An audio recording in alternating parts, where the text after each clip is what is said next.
จังได้บัดนี้เนาะผู้รักผู้ใหญ่เพิ่นกำลังซื้อเครื่องซื้อของให้ได้ยินข่าวว่าสิไปเหตุการณ์เหตุงานบาดโธ่เนาะยกเลิกได้อยู่บ่การงานนี่บัดที่นี่บ่ได้เลยเห็นเลยเฮาทำปากกับเพิ่นแล้วนะผู้รักผู้ใหญ่เว้ากันเนาะแม่นกันยกเลิกง่ายๆก็บ่ได้แล้วพี่น้องเอ้ยจังได๋จะเฮาตอนเฮาบ่ทันนี่เฮาก็ได้ไปสมัครงานนำเพิ่นเนาะเรื่องใดก็ยกเลิกกระทันหันก็เสียสัจจะของเพิ่นนี่แหละก็ว่าผู้ใหญ่เว้ากันเนาะท่านบ่สู้ก็บ่ได้เฮาคนผู้เดียวเนาะคนผู้เดียวพี่น้องเอ้ยเลี้ยงลูกเลี้ยงเต้าเป็นทั้งพ่อทั้งแม่ให้ลูกว่าซั่นซะสาวรักเนาะเป็นสาวรักให้ลูกพ่อกับแม่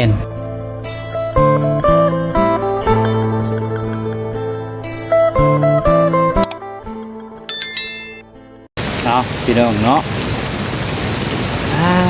ตุ๊กเปิดภาพขึ้นมาก็นั่งอยู่ที่เก้าของสาวนางเนาะกระตูกเก้าพี่น้องเลยต้องนั่งกลางสายฟ้าสายฝนนี่ได้พี่น้องเนาะคือว่าสาวนางยับย่ายไส้ช่วยเขาไปทางบ้านเฮือนชาเนื้อเลี้ยงแล้วพี่น้องเลยเนาะทางโมเยดเองกับพาพี่พาน้องเนาะมาเบิ่งบอลอยู่บอลเช้าก่อนพี่น้องเลยครับเรื่องทางบุรพัฒน์8เนาะ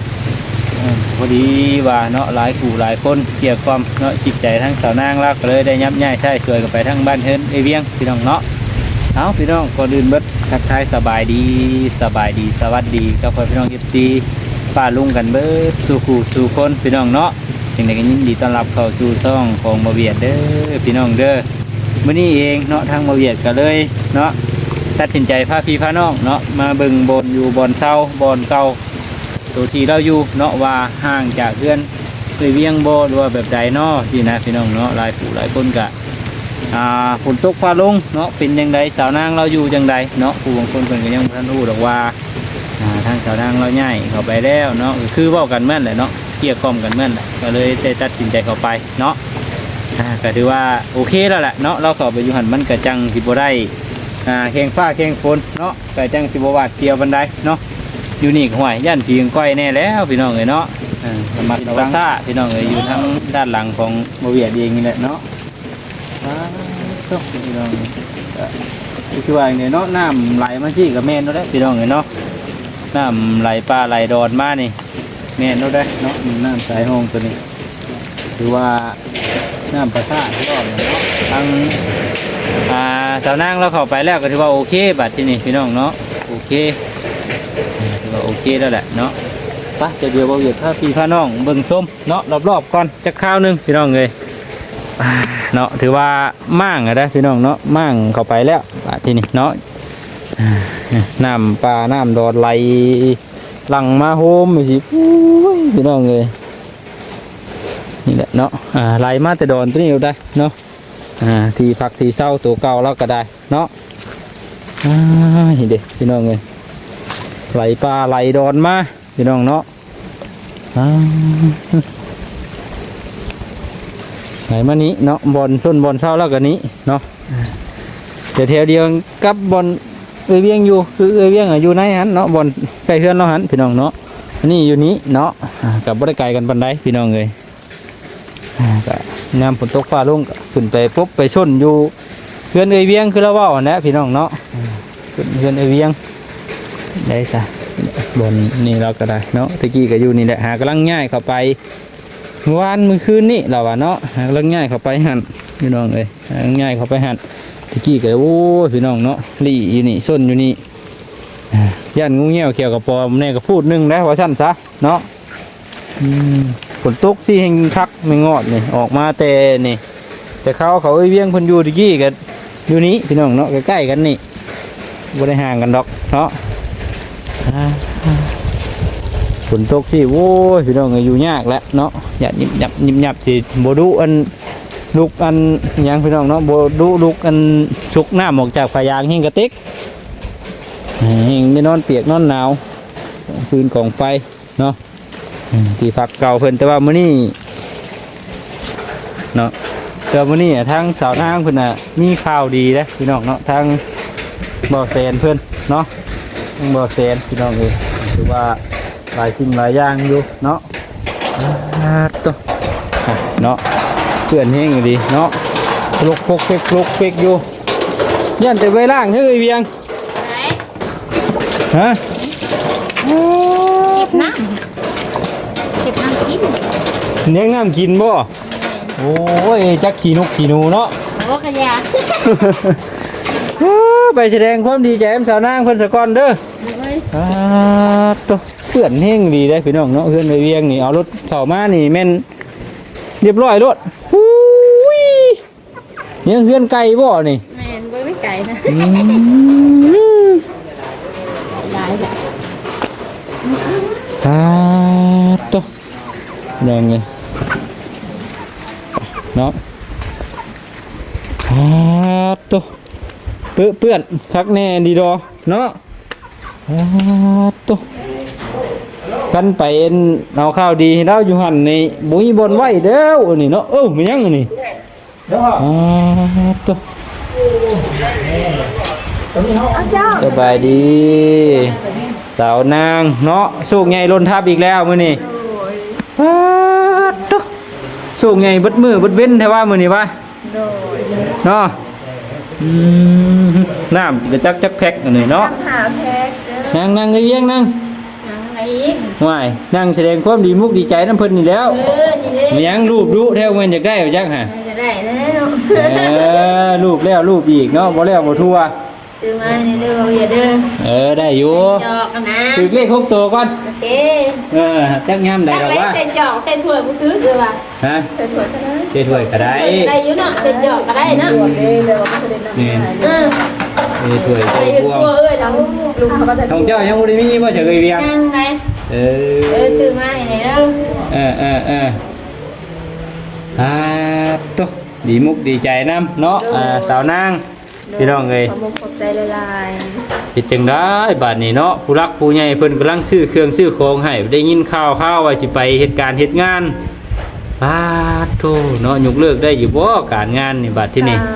บ่ได้เลยเห็นเราได้ทำปากกับเพิ่นแล้วนะ ผู้รักผู้ใหญ่เว้ากันเนาะ แม่น กันยกเลิกง่ายๆก็บ่ได้แล้วพี่น้องเอ้ยจังได๋จะเฮาตอนเฮาบ่ทันนี่เฮาก็ได้ไปสมัครการสมัครงานนํเพิ่นเนาะ เอากันยกเลิกกันทันหันก็เสียสัจจาของเพิ่นแหละก็ว่าแม่น เฮ็ดจังได๋เด้บัดที่นี่พี่น้องเนาะจังได๋คือว่าแล้วมีแต่ว่าไปเนาะไปเบิ่งว่าการงานเป็นจังไดเนาะเป็นตาเฮ็ดได้บ่ แม่ ตัวเจ้าสมัครงานหยังก็ เป็นเอ้ยเลี้ยง โอ้แม่บ้านเฮ็ดแบบว่าเฮาเฮ็ดอยู่ เฮ็ดของอยู่ของกินเนาะเงินรับเงินเดือนเท่าไหร่น่ะ ก็บ่แพงนะเฮาเฮ็ดใหม่นี่ก็เดือน2ล้านปลายมองนี่แหละก็เฮ็ดไป เนาะเฮ็ดไปเพราะว่าตอนนั้นเฮาคิดหมอกโชคภูเขาก็เลยไปสมัครการสมัครงานนำเพิ่นเนาะบัดทีนี้เพิ่นโทรมาว่าพร้อมรับแล้ว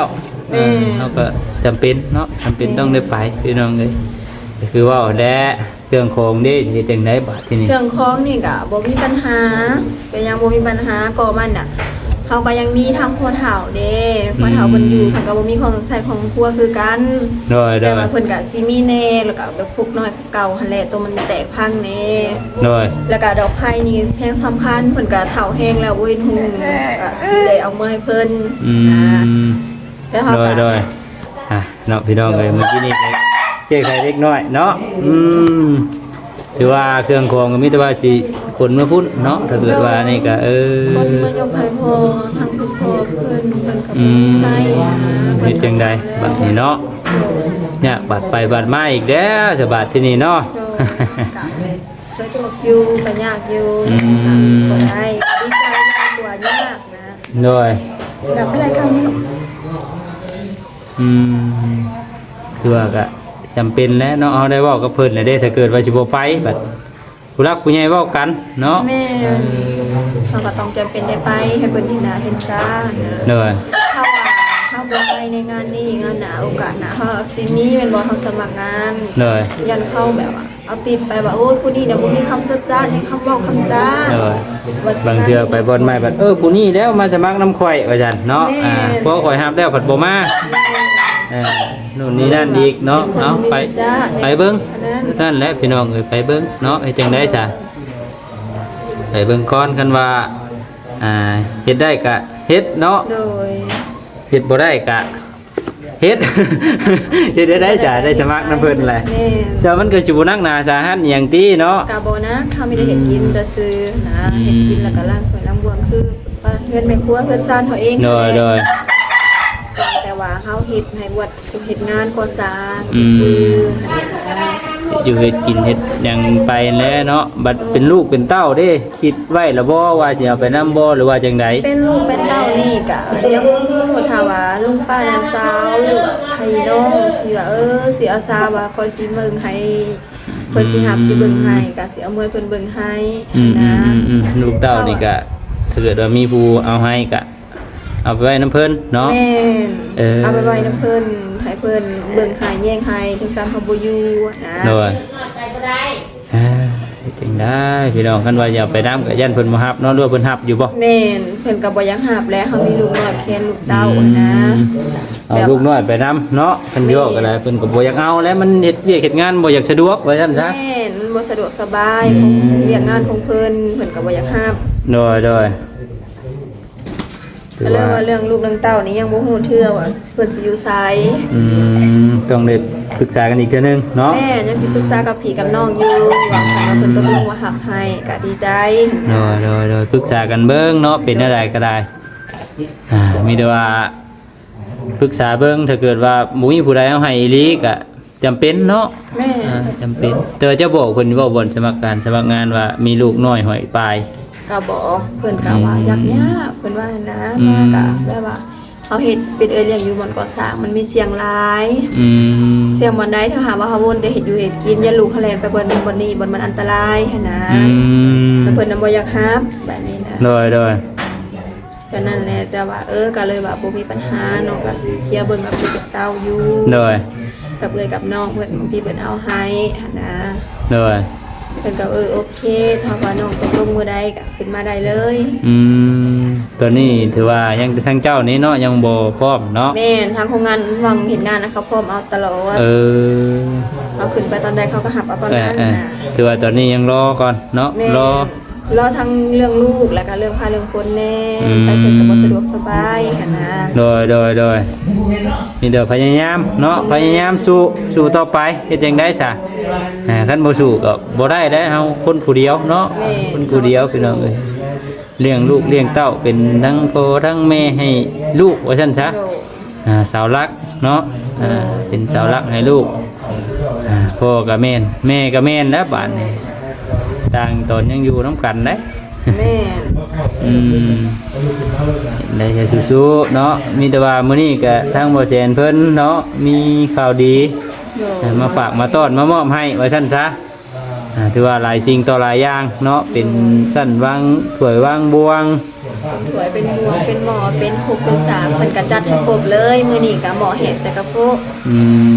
ก็จัดให้แต่ว่าบ่ให้ยังครบของเลยนะทั้งหมด เพราะว่าแต่ก่อนเฮาขอใช้น้ำไอเวียงเนาะแต่ตอนยังอยู่น้ำหันว่าซั่นซะ แม่น แต่ว่าตอนนี้ย้ายเข้ามาแล้วก็ถือว่าบ่จำเป็นปานใดบัด แม่ นี้ น เนาะ บ่จำเป็นกันสิเก็บไว้ บางเทื่อบางที่เนาะเอามีบนฝากบนเช่าหรือว่าจังไดบนเพิ่งอาศัยบนไม้เฮาก็เอาไปเนาะโดยมีบนเฮาอยากอยู่ว่าซั่นซะหรือว่าขึ้นเหตุการณ์เห็นงานเนี่ยคือขึ้นไปก็ถือ โดย เฮ็ดได้ซะ แต่ว่าคัดเป็นแบบนั้นก็แม่นเหตุการณ์เฮ็ดงานทำบางเทื่อเฮาไปถึงก่อนว่าบ่ได้อยู่นำเขาอยู่ของเขาซื้อคือเก่านะ แม่นเฮาก็ เขา ต้อง ได้ใช้คือเก่า แม่นผู้นี้เก่งอีหลีผู้นี้เนาะยังบ่รับบ่นอนอยู่ นอนตื่นแล้วได้นอนวันหนึงนี่เด้ นอนแล้วบ่ซะนอนแล้วเนาะ แล้วก็เพื่อแม่อีก จังได้บัดนี้เนาะ FC หลายคนก็สิจมคิดฮอดสาวนางแล้วพี่น้องเอ้ยพบเจอกันแต่ในระหว่างมื้อนี้ประจักษ์เนาะสิได้พบได้เจอกันพี่น้องเอ้ย ก็เขายังสิได้เจอกัน แต่ว่าบ่ฮู้ว่าตอนใดเท่านั้นแหละยังสิได้เจอกันคือเก่า เนาะ FC เพิ่นคิดฮอดแล้วสะบัดนี้ เพราะว่า FC ทางไลน์คือกัน เนาะเพราะว่าคือว่าเนี่ยเนาะหลายคู่หลายคนก็กำลังหักกำลังเพลงเนาะน้องๆเพิ่นนี่แหละเนาะหลายความก็ให้ความสนใจหลายกับทางสาวนางเพิ่นนี่แหละพี่น้องเอ้ยเนาะเป็นทั้งพ่อทั้งแม่ว่าฉันให้ลูกถือว่าเราเข้มแข็งแล้วว่าฉันเราเก่งเนาะ โดย เป็นพ่อเป็นแม่ให้ลูกผู้เดียวว่าฉัน โดย เก่งแล้ว เลี้ยงลูกเลี้ยงเต้าไปชนไปเศร้าอยู่ป่าอยู่ดอนเนาะหาข้าวหาน้ำสู่ลูกสู่เต้ากินคำแรงคำง่ายเจ้าของกับลูกว่าซั่นเนาะตัวจริงแหละแล้วลูกแรงแต่งพาง่ายอะไรมันจำเป็นก็ว่าแล้วมันจำเป็นมันคิดบ่โชคบ่เข้าน่ะเนาะโดยได้บัดนี้มีแต่ว่าเรื่องการเรื่องงานก็รอเบิ่งฟังเบิ่งถ้าเกิดว่าเฮาไปเฮ็ดบ่ได้ก็อยู่จักเดือนจักใดเนาะจังออกมาถ้าเกิดว่าสิไปมื้อนึง2มื้อว่าเฮ็ดบ่ได้โดนนี่ก็เป็นไปบ่ได้เป็นไปบ่ได้ถ้าเกิดว่าเจ้าจะไปเฮ็ดการที่งานบ่อนอื่นผู้นี้แล้วมาเฮ็ดน้ำข่อยว่าซั่นมาเฮ็ดมื้อนึง2มื้อก็ยากออกมื้อแล้วว่าซั่นเนาะก็มันก็สิบ่ได้อีกเพื่อเฮาอยากเฮ็ดการที่งานบ่อนต่อไปว่าซั่นซะแม่อย่างกีฬาเที่ยวบ่ได้ก็จักเดือนนึงเดือนนึง2เดือนก็พาไปเนาะเพิ่นสภาพไปถ้าว่าเปียกมันบ่โอเคบ่ได้ก็อดไปเดือน1เดือนไป2เดือนถ้าว่าโอเคก็เฮ็ดไปเรื่อยๆโดยอันนี้ก็บ่ฮู้เทื่อว่าโอเคหรือบ่โอเคเฮายังบ่ได้ไปเด้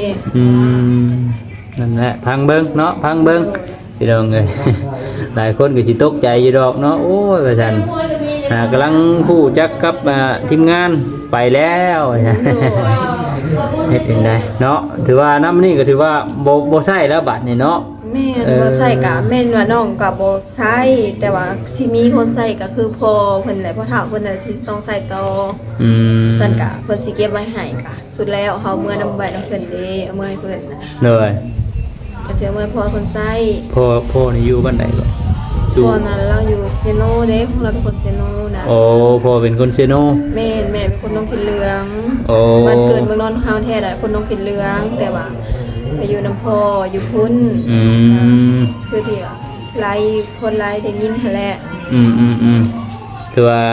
ชุมนี้เฮาก็ถ้าเกิดว่าเฮาไปใช้แล้วเก็บมาพุ่นเนาะแม่พ่ออยู่พุ่นเพิ่นก็บ่ได้อยู่ไกลดอกเพิ่นก็อยู่เซโนก็อยู่วังอันคนยะนางนี่แหละเพิ่นมาอยู่นาอยู่คนยะนางพี่